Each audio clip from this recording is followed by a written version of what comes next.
First off, I'd like to say Mekas Katsiayo to the Kalapuya people and honor them and their ancestors for blessing us with this place that we've all been enjoying the last couple days, and all of your ancestors for bringing us together, and mine as well. Inamoni Quest Sierra Green, Inuas Nimipu, Kasoyapo. And when I was, Kathy asked me to oh, would you want to do this? And my first thought was, absolutely, this is right up my alley. And second of all, I thought, where do I even start? And so I didn't start. I started my presentation last night after I got to hear everybody's great words the last couple of days. So, and in that picture there, it always goes back to the roots. And that's one of our greatest medicines. We call it Taus. Everybody can say that? Taus? Good. You guys just made so many of my ancestors happy by saying it in our language. The English term is OSHA root, if you're familiar with that. So you guys are gonna be speaking as first by the time you leave your new tip. So as background, I'm Nimipu and also Soyapo. And so my family's, this is my Soyapo side, the white side of my family, primarily from Germany, Holland, and Scotland. The surnames are Grosclose and Byford. And here's my Uncle Bill. He's right there next to arrowleaf balsam root, which is one of our really great medicines and celery plants. My grandma Betty Lou, she is my mother's mother. She passed away when my mother was a child. My step grandma and my Aunt Toots. I don't know why we call her Aunt Toots. We've always called her Aunt Toots. Her real name's Phyllis. She's my grandpa's sister. My grandpa passed away when I was in high school. And right here is my mother and my stepdad, my two nieces, and my sister. And so I always like to honor that side of my family because they've definitely taught me a lot and brought me up in a loving home and a loving environment, and taught me hard work and discipline, and have been 100% supportive of me learning my culture and traditions. Here's my Nimipu side of the family. This is my great-great-great-grandfather, Palo Klaus. He's a medicine man. I mean, that's like a term that was put onto us. He wasn't really a medicine, like we didn't have that term. But he was what we would say a dreamer, and he saw a lot of visions and really helped lead our people through the Nez Perce War. And yeah, if it weren't for him, who knows if it weren't for him, I know I wouldn't be here, but a lot of other Nimipu might not be here.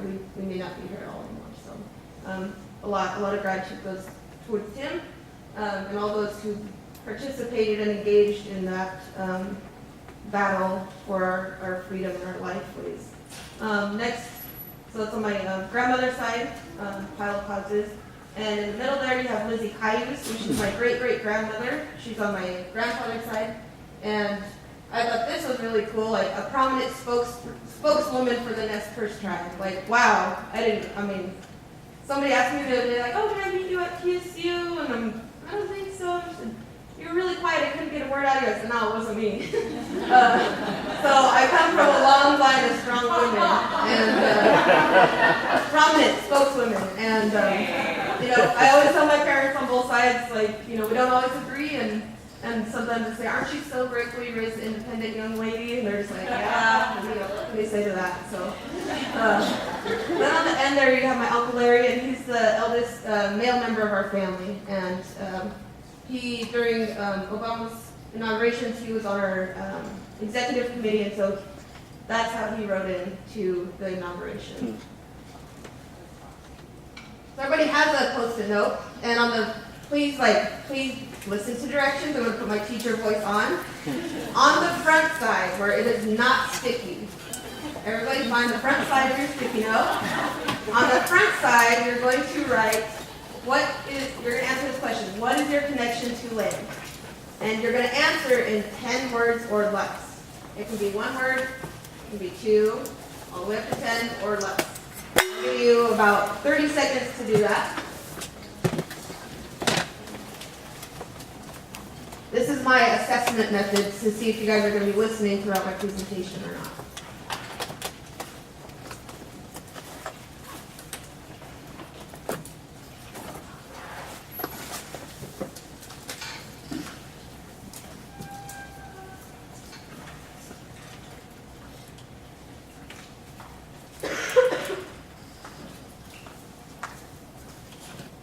Okay, you're not done. Go ahead and keep working on that, and just set it aside. Don't lose it. I promise we'll come back to it. So for me, what is your connection to the land? And so for me, being Mimiku, this dark pan area, I guess, is the Columbia Water Basin. Reaches all the way up past Canada, down to southern Idaho, and out to the ocean. And I always say, we have place names for places that extend throughout that. And so as if we called it something, I'm sure we had a connection to it. So I say that's our traditional homelands, and honestly, probably even farther. I wasn't there, I don't know, but I've been out to Wyoming and out by Jackson Hole, and there's places there that we have place names for. So we were there. I don't need a book to tell me that, our language does. This green here was our first treaty that we signed, minimizing obviously our homelands from that area into this green portion. And then this dark green is now what we have, which is 750,000 acres. So we're fairly minimized there. Fortunately, we were one of the tribes who signed in our treaties for usual and custom areas. So when I was younger, like maybe 12 or 13, asked my dad, so is there a map, so I know where I can and can't go? And he said, no. There isn't a map that you can reference to know where you can and can't go hunting. So growing up, I was like, oh, I can hunt and fish anywhere and gather berries, and I haven't gotten in trouble for that, but don't tell on me. In our homelands. And I listen to the ancestors in my heart and my spirit that say, this is where you should be, and this is, I feel it. Like Myra was saying earlier, it's not something I need a map to, I feel it, it's a feeling. But people call us the Nez Perce, and that's French. One of our original names was Sipniptalu, and Sipniptalu actually means people who walk out of the mountains. But when we started engaging with the French, we had to use a lot of sign language. And so our nose was the mountains, and people who come out of the mountains. So people thought we were piercing our nose. So they said, oh, you're the pierced nose people. And that's not at all what we were saying. So talk about lost in translation, and here we are, 2018, still called the Nez Perce, still called pierced noses. And that's, I'm trying to get some changes with that, and it's, I think all of us who are in this room recognize the struggles of the work that we're in, and that's one. So Mimiku means, in many indigenous languages, the people, and that's what I call and introduce myself as is Mimiku. So that's part of my connection to land, but like many natives will start, there's always a story for it. And I'm going to tell you our creation story in a short, super short condensed version, or else we could be here till winter. So Itiaya is coyote, and actually I was looking through my file while I was sitting up here. We just had our general council, and my little brother was there because they didn't have Head Start, and our language program had coloring sheets. And I thought, oh, I'll get my brother some coloring sheets. I want to color too, and so I went and tracked down some color crayons for us, and we colored this together, and it says Tulipa, and Tulipa is fox. And I'll kind of get to that part of the story. But I'm just going to set that up here, because he's a character in the story, visuals are always good. I don't know if that'll stick. So, coyote, Itiaya. How many of you guys have heard a coyote story before? Okay, so a lot of people. So coyote is what we would call Lamuttits.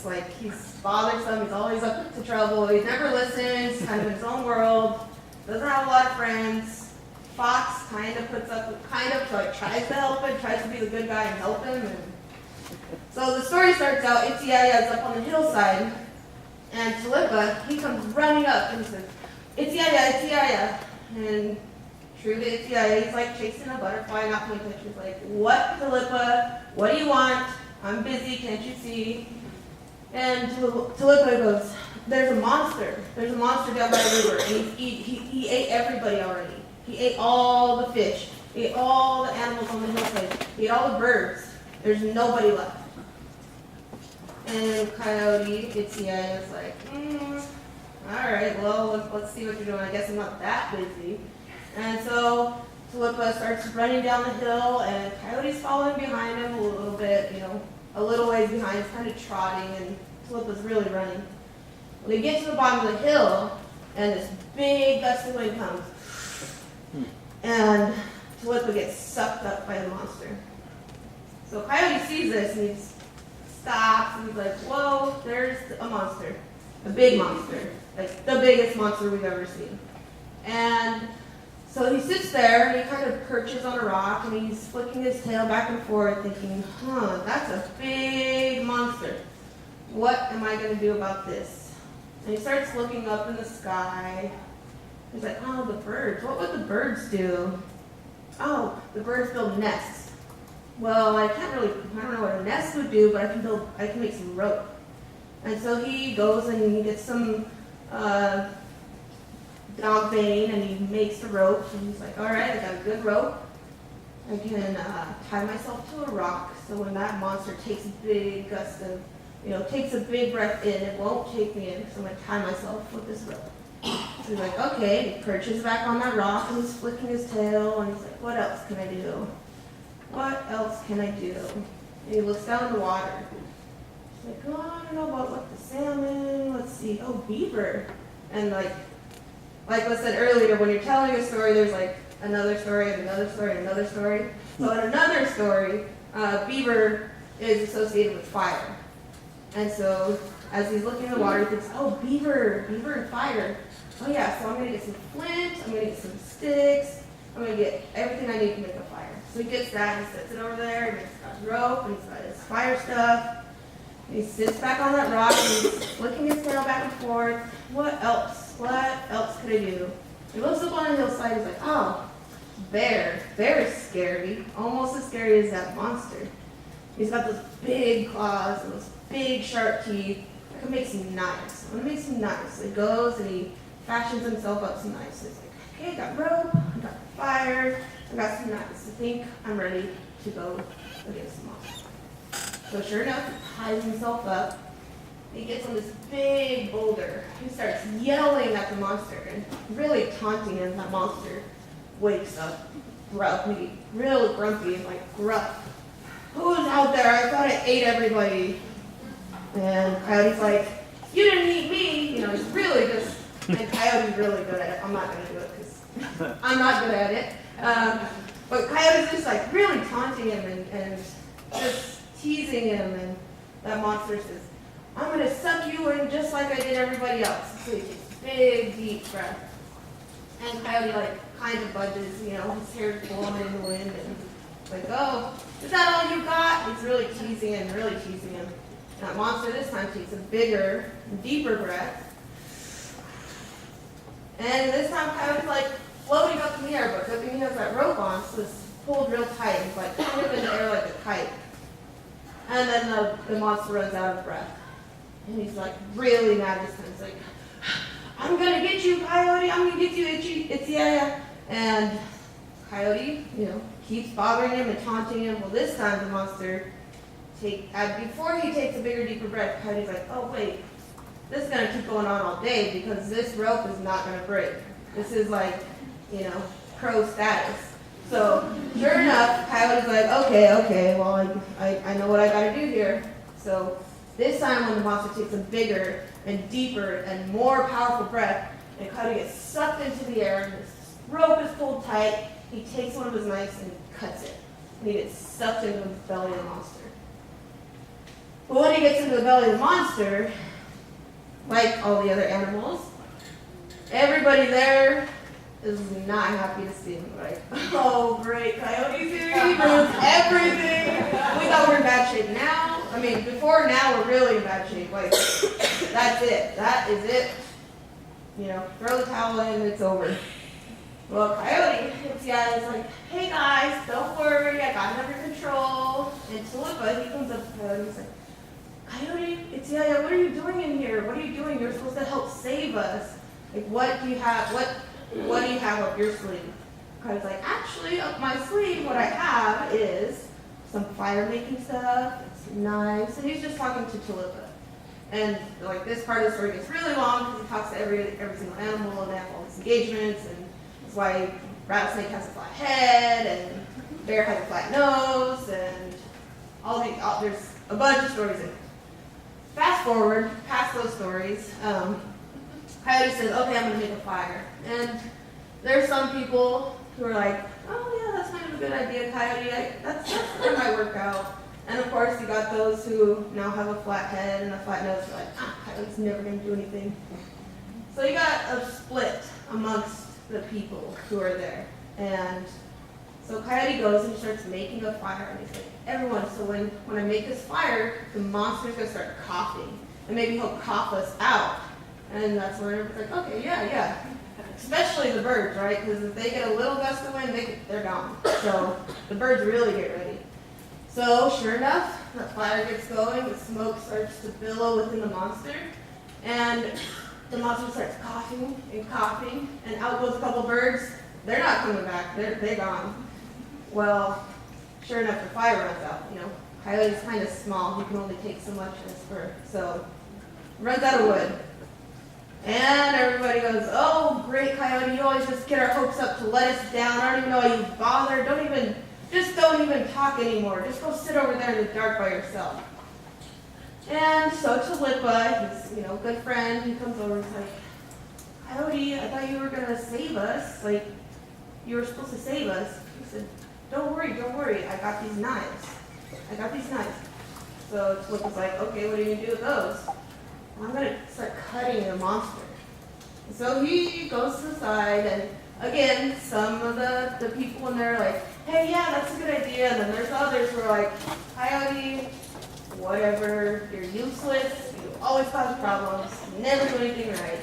So Coyote goes over to the side and starts cutting away and starting to tear, and everybody's like, hey, yeah, go, Coyote, go, yeah, you got this. And then his knife breaks. And again, it's like, oh, Coyote, why do you even bother? Just don't even do anything. Go sit over in the dark. The whole rigmarole over again. And then Tulipa, hey, Coyote, good job for trying, but what are you going to do now? You're supposed to save us. I got another knife. Don't worry. So he starts cutting away again, and it's getting bigger and bigger. He's like, all right, I'm going. And a couple more like, hey, Coyote, you might actually get us out. But then the knife breaks again. And it's the whole thing, the whole ruckus over, everybody giving him a hard time, especially Bear and Rattlesnake. And so at this point, less people are starting to believe in him, First of all, his rope didn't work. Second of all, his fire didn't work. He's breaking his knives left and right. So really, it's like Tulipa that's there. It's like, hey, Coyote, no, really, what are you going to do? Because, I have one knife. That's it. If this doesn't work, I really don't know what we're going to do. And Tulipa was like, Coyote, just go nice and slow. And he's really trying to instruct him in the gentlest, nicest, teachable way that Tulipa can without getting mad. And so Itziaya goes, and Tulipa yells at everybody else, you guys, this is it. This is the last knife he has, and he's going to be really careful. Well, everybody's ears kind of perk up and like, oh, well, we better go check this out. This is the last one. And everybody gathers around, and Itziaya says, no, you guys, go to all of the openings, because when this monster dies, all the openings are going to open up, and we have to escape really fast. And so everybody goes to all the different openings, the mouth and the eyes, the ears, the teeth in, the backside. And so Coyote starts cutting nice and slow. Tulipa's like, nice and slow, cutting nice and slow. And he's going, he's cutting.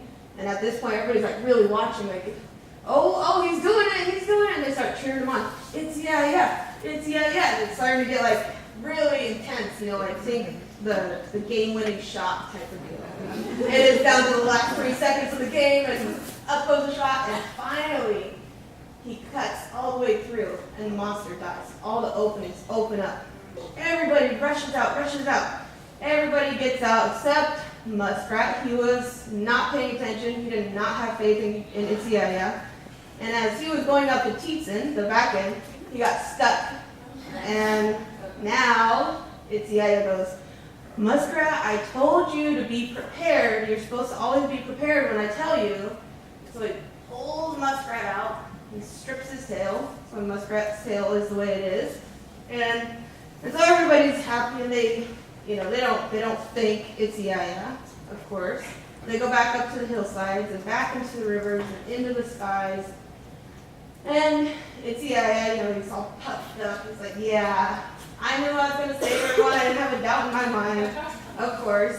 And Tulipa, he's such a good friend, he's like, hey, so it's Yaya. We don't ever waste anything, so what are you going to do with this big giant monster? And it's Yaya says, I was getting to that, Tulipa. I was getting to it. I didn't forget. Of course, he did.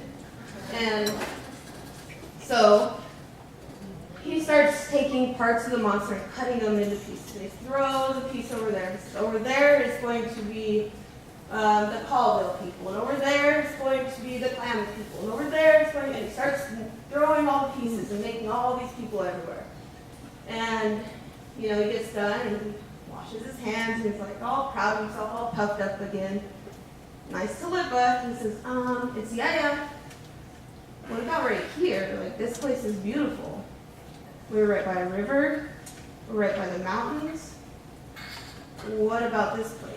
Aren't you going to make people here? It's Yaya says, yes, Tulipa, I was going to do that. I didn't forget. So he goes over to the monster's heart. That was all that was left. And he gets a handful of blood. And since there wasn't much left to make people out of, he takes that blood and he sprinkles it on the land. He says, right here is going to be the Nimiku. Right here is going to be the people of this land. And there's not going to be a lot of them because I kind of ran out of resources. And they're not going to be that big, but they're going to be really smart. And they're going to take care of not only the land, but they're going to take care of our people, all of us animals. They're going to take care of all the people in this region. And they're going to feed them and teach them the good ways. And so that's there you can see where the heart of the monster still is there. Right there in Kamiah by the Clearwater River. And so when I get asked, what's my connection to land? I say, I come from the land. I belong to this land. This is where I come from. This is really, I don't know how else to put it into English, but I come from the land. And so that's our creation story. And I always heard this quote growing up, when you see in you see movies and you see natives in movies and they're always looking off in the distance and there's a flute playing in the background. That's how I felt growing up. It wasn't a movie thing, it was a real deal. Not with the flute, but that loud music going. And my dad would seriously look off in the distance and say this quote. I did not know. I'm just oh, my dad's trying to be real native, I didn't really know what it meant until I moved away, until I moved down to Dene country, and I started to understand their culture. And then I thought, I started to share my own culture. I realized, whoa, I get what this means now. I get what this quote means. I get that the earth is my mother, that this is where I come from. So I'm just going to show you a couple pictures about what it looked like for me growing up. A couple of different speakers have talked about the seasonal rounds. Here's just an image. I wouldn't even say that's a sliver of knowledge, but it's just an image that kind of represents to share what the seasonal round is. So, Kekital is the time to dig Kekit. That was I don't want to say April, but a couple weeks ago. Abapal, which is where we're at now, May. Anyway, so we kind of follow this season around, and I didn't realize this is what we were doing growing up. This is just what we did. I always knew we would go hunting in the fall time. I always knew, it's summertime, we're going to go fishing. We're going to go fishing at my favorite spot. We're going to go gaff fishing. Springtime, right now, we're all geared up and can't wait to go dip net fishing at Rapid River. And it's a whole family affair. Like, there's no way in the Sesesh River in central Idaho that you're going to gaff a fish all by yourself out there. There is no way. I mean, there's one spot that we call the Rock that you can, because they're always under there resting. And that's the one place. Otherwise, it takes the whole family. The kids are upstream and downstream, and they're throwing rocks in the pools where the salmon are at. And then there's all of us standing there waiting patiently. And then we have like my aunties and grandmas and like usually the teenagers on the banks, and they're the ones yelling, right there, right there, right there. And we're like, what, we don't know what you're saying. Who are you talking to? Where? So we can't see them. You know, we cannot see that glare on the water. So at a young age, we also learn to feel. We feel, and again, it goes back to how Myra was saying, like, you can't read or teach someone that. You have to learn how to feel that. And so when we're kids, you know, sticks are a dime a dozen out in the woods, and so we have a stick and we play this game where we close our eyes. And everybody's, you know, they're like little 5, and we're maybe 5 years old when we're playing this. Nobody told us, like, okay, you guys are going to go play this game so you learn how to fish. This is, you know, my older cousins taught us this game, and my uncles taught them that game. It's just a game that we play when we are here. And you have that stick, and you close your eyes, and you swoop it along the ground. And you feel a rock, you feel a stick, and then you feel a person, and you say, got you! And they don't, you know, they don't move. Or you can move, but you have to keep one foot still. And so, like, you know when you feel that. Our skin feels much like salmon skin. You can feel that, and that's how you know when you're supposed to pull your gaff pull. For my nephew, he did not catch that. But, I mean, I have a hard time when I catch it. I'm like, whoa, this thing's jerking me all around. But he helps on the side, and that's like that age group's role. You know, they help take care of the salmon when we get them. Yes, we give them knives, and we say, yes, go ahead, clean it out. Take care of it. Go take it to the cooler. That's their role. It's a whole family affair. Hunting, we always go hunting. People always say, oh, what are you guys doing for Thanksgiving dinner? Like, hopefully, we go out and get a turkey so we can eat it that day. First of all, we always leave to go hunting 4 in the morning and try and go get a turkey. We don't have to unthaw it because we would just get it that day. But sometimes we get a moose instead. And so we always have backup turkey and ham just in case. You know, and of course, like a lot of game meat. We always have game meat growing up. And again, it's intergenerational. That's my little brother. And, you know, that's his kill, he said. He was the first one to touch it. That's why he said that. This is my grandma. This is my Grandpa Idaho's sister. And so I grew up in a fairly male-dominated family. You know, with my mom not being tribal, I didn't learn a lot of the female ways. But my grandma has, the last couple of years, been teaching me where to dig and how to dig and what to dig and what not to dig and how to take care of the celery and all of that. I'm learning from her and my aunties who she taught. So down here you can see this really delicious feast, and I know we're getting close to lunch. But we have some katiit, that's this here, some onions that I got, some waween, and that's the stew that I made. And, you know, all off the land. Like, yeah. I don't care what kind of gourmet restaurant you go to, like, that is way better. Organic, you know, non-GMO, gluten-free, all of that.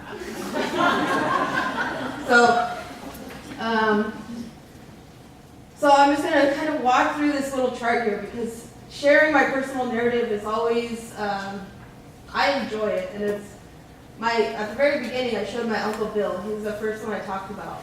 And if you can believe it, when I was little, I was super shy. I was like, I don't know, I'm still like the shyest one in my family, if you can believe that. You know, and my parents sent me up to Alaska to live with him for 2 summers. And he lived in Wrangell, Alaska with my aunt. And he made me introduce myself to everybody the first summer I went up. And every time I saw people, I'd have to introduce myself and introduce him. And then the second time I went up to, oh yeah, now tell them a story. And the first time I told them I would tell stories, would be like real unenthusiastic or entertaining. I'd be like, oh yeah, I play basketball.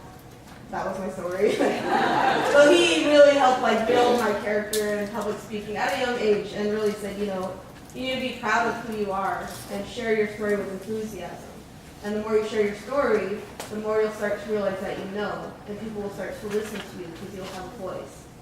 And so I'm just going to read this because this is, I can go on and on about this, but I wrote it down so I can share it succinctly with you. Sharing my personal narrative is sharing my knowledge and relationship with the land, which helps me identify knowledge that others do not have. As a chemist, an educator, and a Mimiku Ayat, I feel as though I'm a translator between these fields of study, which drive my professional and academic endeavors. Serving my community, and by community I mean both the human and non-human. Serving as a vector for having a voice, which benefits the community. So having a voice, so I've gone this way, having a voice. I tried to like wrap it back around, but it just, I'm not like a PowerPoint guru, so I couldn't get the image to work right. But now we're going to go back. So having a voice, doing this serves as a vector for having a voice, which benefits my community, enhances my education, promotes my ability as a professional to better understand and translate the concepts and relationships woven into and out of the knowledge that I share and carry, feeding my personal narrative. So going back to the theme of what today was about, right, decolonizing public lands. To decolonize public lands, we need to understand this cyclic concept of social and political and economic, environmental, and cultural relationships with the land, not on the land, with the land.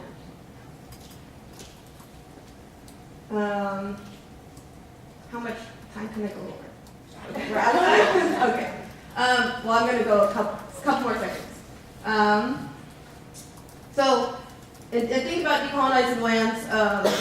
This is kind of the field I work in, and not. Like, one of the students asked me the other night, like, what brought you to do environmental justice? I thought, I don't know how to answer that. Like, this is who I am.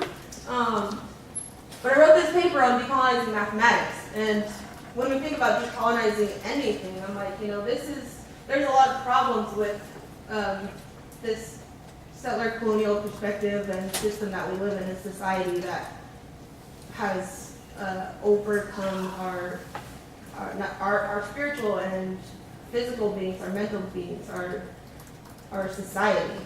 And there's a lot of benefits of decolonizing that. And this paper kind of describes how to do that in mathematics through teaching about the Cree teepee. And just real quick, I asked, I put this out on my Facebook and my Instagram and my LinkedIn and through an email strand and asked people like, I'm going to give this talk and I want to share a little bit about myself, which I guess that took up the whole time. But I asked like my networks, what do you guys want me to say up here? Because this isn't just my story. This isn't just my perspective. Like these people are the ones who have brought me to where I'm at. My friends on Facebook, my friends on LinkedIn, my mentors, my educators, my ancestors. And I got a lot of responses. A lot of responses on different platforms. A lot of heartfelt responses. People took the time to answer this when they could be watching the YouTube videos, when they could be, posting cat videos or whatever. I really want you guys to take a minute to read this one. I'm not going to read it out loud for the language. So excuse the author for that.